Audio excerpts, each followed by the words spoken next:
Voilà une réponse des plus intéressantes. Et je te remercie en fait pour ton commentaire sur YouTube. Alors, une femme forte n'a pas le choix. C'est une femme qui gère la maison, les enfants, son travail seule. Elle a fait le choix dans ce cas. Parce que tu dis elle n'a pas le choix. Mais bon, une femme aujourd'hui qui se retrouve toute seule, c'est son choix.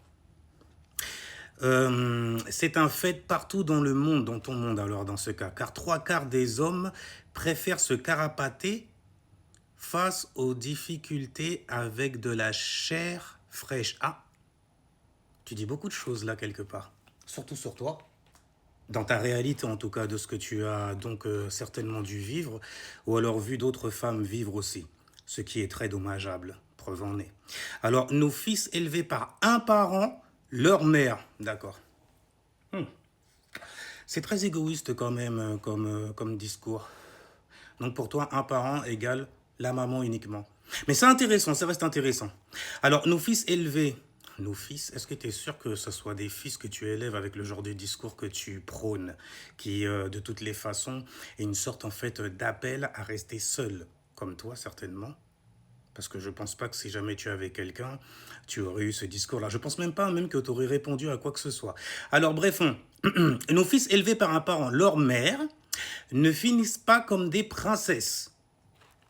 D'accord? D'accord. Majoritairement, oui, mais dans ton monde, 1 plus 1 ne doit pas être égal 2, certainement. On est sur Terre au final. Alors, la question, c'est de savoir pourquoi les hommes ont moins de courage et d'endurance à la souffrance que les femmes. Comment on fait pour vérifier ça? Tu vas me sortir en fait le fameux truc genre on donne la vie dans la peine et la souffrance et tout. Ben écoute, nous aussi on donne la vie. D'ailleurs vous avez besoin de nous pour donner vie. Il me semble, hein, dans mon monde c'est comme ça que ça fonctionne. Quand tu fais un enfant en fait normalement vous êtes deux, ne serait-ce que pour le faire et pour l'élever ensuite, pour l'instruire, pour l'éduquer. Mais je comprends en fait pourquoi tu veux rester forte et que tu veux mettre en fait une grande majorité de femmes se disant fortes aussi dans la même situation que tu as dû, ou plutôt que tu dois vivre. Mais je te remercie en tout cas, je te remercie. Ah oui, un petit truc aussi. C'est bizarre de ne pas voir des femmes en fait travailler dans les chantiers. Il y en a très peu. Pourquoi c'est toujours une minorité? Si jamais elles endurent plus. Selon moi, en fait, les femmes n'aiment pas travailler. Il n'y a pas une seule femme qui aime travailler.